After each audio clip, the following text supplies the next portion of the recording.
Okay, grade nines, this is opportunity to see how to do some of these questions because we're not going to be able to have time to go through all of them in class, and some of you might want to do it at your own speed, own rate, pausing along the way. So I'm gonna do one for each question, and you'll see that there are a couple of methods that I'm seeing coming through, which is interesting. So solve the following simultaneous equations: x minus y equals minus 5, x plus y equals minus 1. Immediately it looks a bit different to most of what we've seen because most of our emphasis has been on putting things in standard form. So let's do that as well. So we've got our two functions. This one here I'm going to highlight in pink and say we've got x minus y equals minus 5. Now, as I said, most of what we've done is said let's put it in standard form. Let's work with our functions in standard form as much as possible. So do that for this one. So maybe that was what your sticking point was.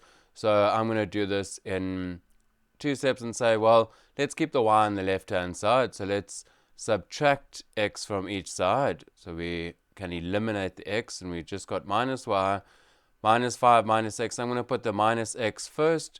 We went through that in one of our videos. That's closer to standard form to have x's and then the constants.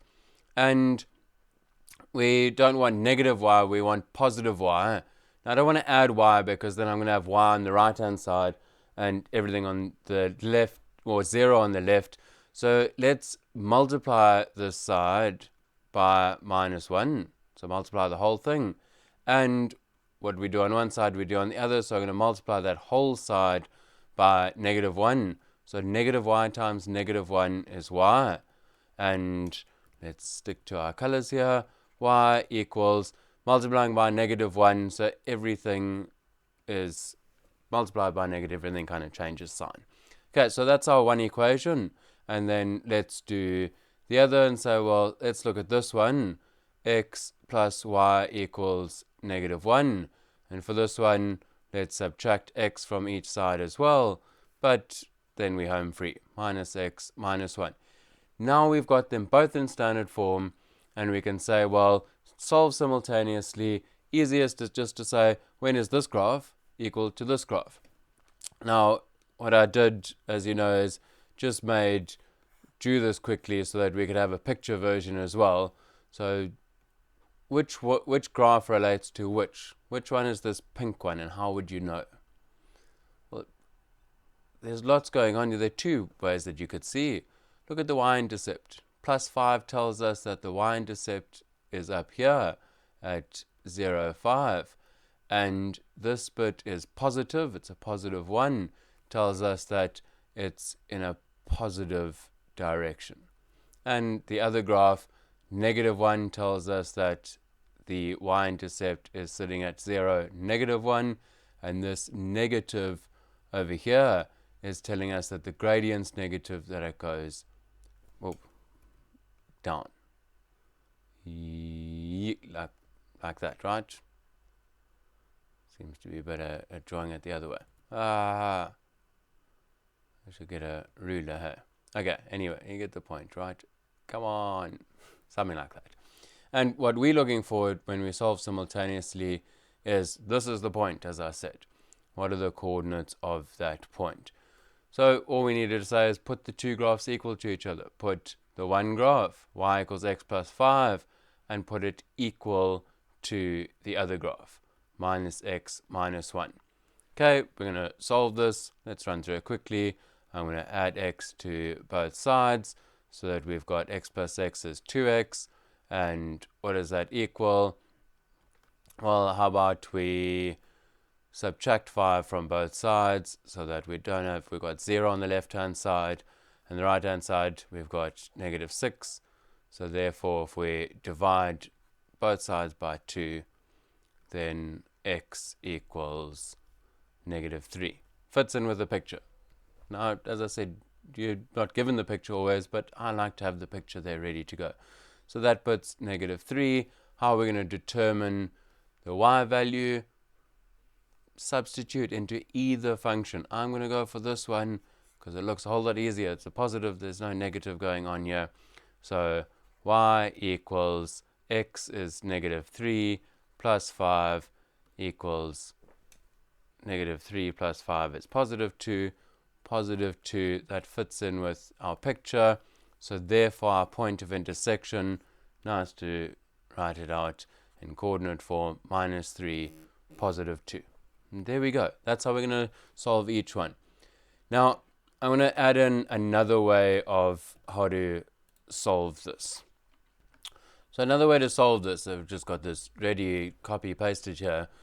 It's interesting some of you did it this way, and clearly you're picking this up, and obviously perfectly mathematically valid, but it misses the same concept that we were doing before. So what I like about our method of y equals something, put those two equal to each other, simultaneously saying when are those graphs equal to each other, when do they intersect?